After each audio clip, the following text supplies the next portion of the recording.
И може би очаквахме и известно съдийско рамо, което по изненадващо така ще ви кажа, сече ще ви покажа след рекламите какво съм очаквал. Точно преди 40 дни, преди Европейското първенство, сега реклами в кината. Добър ден отново, добър вечер отново, дами и господа, са Ултраспорт. Тук си говорим с оператора дали е най-интересните неща, които се случват в момента в предаването.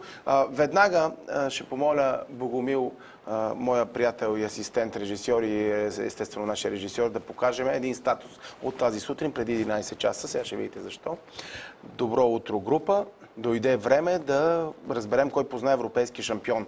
Имаме само един от всичките 564 участника в тази група.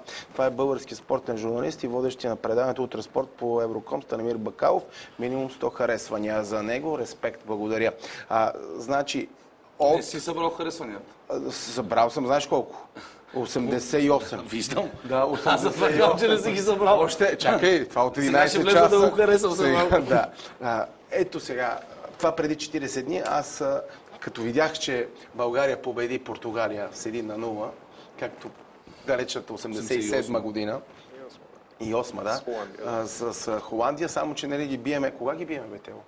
Холандците. Помниш ли, знаеш ли? Като дата? Да, горе-долу, като месец, айде.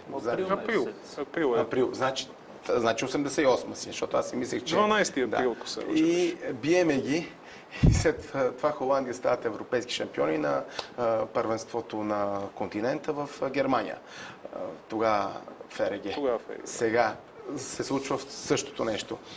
Португалия, между другото, като че ли им беше нужна една купа, един успех. Такова хубаво поколение, Пепе, Кристиано Роналдо. Нали, може да не ги харесват много фенове на футбола. Само, че това е Португалия. Аз лично гледам мачове на